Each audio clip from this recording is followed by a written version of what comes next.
Another kiss, another flashing chance.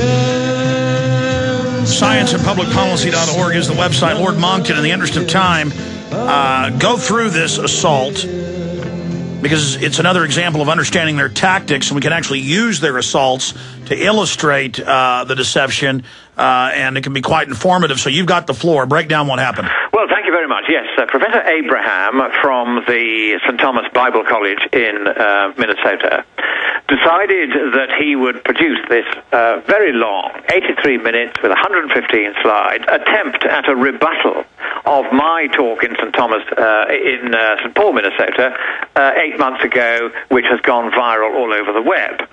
And he wanted to tear this down because I don't know whether he's working with the people who are driving the scare, who try to discredit anyone who dares to suggest there might be another side to the story, or whether he did it off his own bat. I don't know. However, I wrote to him about 2 weeks ago, and I said, look, here are several hundred questions about what you've said. Questions about why you have misstated what I said, passed on those misstatements to scientists elsewhere, got them to attack the misstatements, and then printed their attacks on me as though they were attacking my words and not his words. And he's also got his own mathematics wrong. He doesn't know any of the science of climate change. And all of that, he says, you know, I'm the professor here, Monckton's a layman. He doesn't know what he's talking about. He's paid by the denialist industry. He's paid by fossil fuel industries, which I'm not, but that's what he says. The whole thing is lies from start to finish. What's interesting about this one, though, is that I have provided an unusually detailed refutation, point by point, of every single one of the several hundred lies, and I mean several hundred deliberate falsehoods that Abraham has perpetrated. This man is a liar, a cheat. I mean, he makes Al Gore look like a saint. He's utterly, utterly corrupt. This is not a man who deserves to hold any academic office whatsoever. And what he did was deliberately to divorce his talk from mine, so that unless you were watching my talk at the same time as his, you wouldn't realize how clever his lies were. It took him months to put this together. And it took me a week to write him an 84-page letter with several hundred, I think it's 450 questions in it. And it's that letter which I'm going to let you have on your website in a few days' time. I'm going to let him have one more chance, because I'm very fair to people when they do this sort of thing, to reply properly. But so far, his reply says nothing more than the following. This is my 84-page letter that I sent to him. He says, I'm replying to your letter on behalf of myself and on behalf of Father Dennis Deese, who is the president of the university, to whom I'd also written, complaining about Abraham and asking for him to be investigated.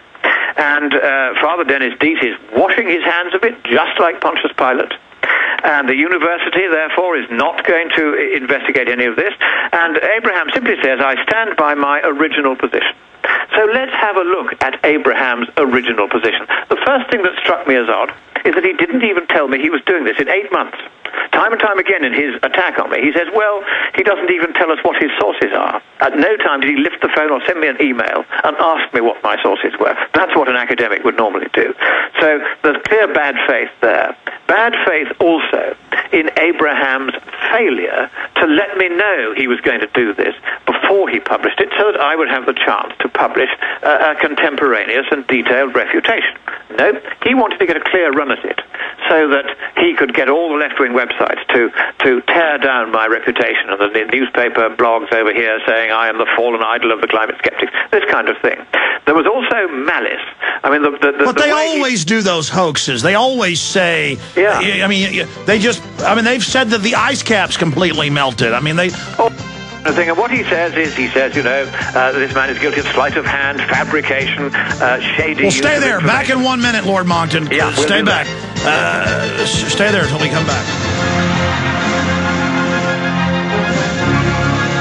We are now into hour number 4 on this Thursday edition. Lord Monckton will be with us till about 15 after, because it's important for him to be able to finish what he was covering. Recapping for stations that just joined us, they had a university professor, hydrologist, I guess, write this straw man attack that got a lot of collectivist parasite coverage, saying that he'd been discredited. But then when you look at the slideshow, none of it is what Lord Christopher-Monckton has ever said at scienceandpublicpolicy.org. And when he talks about world government being announced, that's all over the news.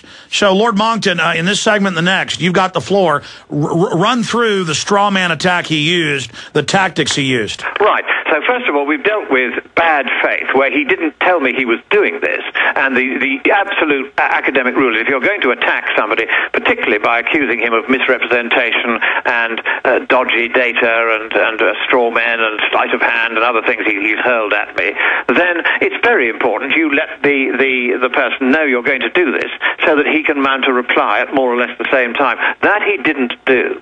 And that on its own would be an offence for which he would be dismissed from a real university. But then he only belongs to this half-assed Catholic Bible College, whose president, Father Dennis J. Dease, whose email address is djdease@stthomas.edu. That's djdease@stthomas.edu. And now the honor of Lord Monckton is in question. I dare say... I want everyone who is listening to that, take that email address down and write to Father Dease, telling him that he must investigate the matters I have drawn to his attention. But doesn't he know that you've, I mean, to interrupt, but I want you to get into that you've routed all these other fraudulent professors and that he's picked a fight with a quite large dragon? I don't think he's realized yet. I think he thinks he can get away with this, but I'm already talking to some of the university's largest funders, and they are going to start cutting off funding unless he gets on and gets off his bottom and does his job as president of the university and has this man Abraham hauled up in front of a committee of his peers to examine whether or not I am telling the truth or he is telling the truth. Okay, well, let's go through the laundry list. Let's get... All right, let's have a look at what he does. First of all, he says, I'm the professor here, Monckton's a layman, being paid by fossil fuel interest. Well, no, I'm not. I received no payment whatsoever for my talk at St. Paul, Minnesota, the one that he's attacking me for. I don't receive any payment from fossil fuel interests.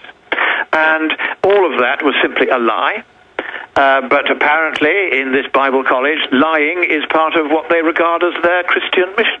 I've already written to the bishop about it, but of course the bishop likewise these days probably so busy sorting out the problems with little boys that he hasn't got time to deal with this one. I haven't had a reply from the bishop. But Abraham starts off by, he can't even get his own math right.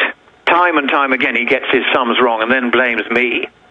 Then he tells the main thing that's really serious about it is lie after lie after lie after lie. What he does is he keeps on saying that I've said things about work by scientists, which I haven't in fact said. He then gets on to the scientist concerned and says, Monckton said this about you, what do you think of that? The scientist said, that guy Monckton's absolutely terrible, I never said anything of the kind.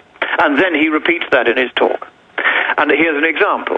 He falsely led, this is Abraham, this wretched little man from St. Paul, Minnesota, falsely led a third-party scientist, David Hathaway, who's a solar physicist, to believe that I had misrepresented Hathaway as having suggested that variations in the sun play a dominant role in climate change. Which you've never said that. I've never said that. You've just said it's known to be I never said it.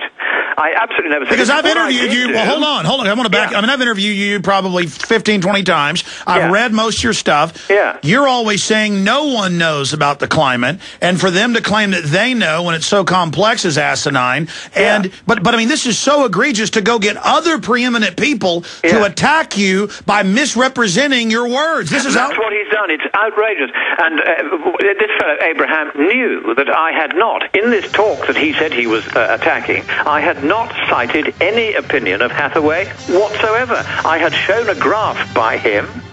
I had drawn my own conclusion from that graph, not in any way attributing my conclusion to Hathaway, and I had then cited the conclusion of an eminent pair of scientists, Cafetta and West, to the effect that 2/3 of the recent global warming was solar. That was not Stay there.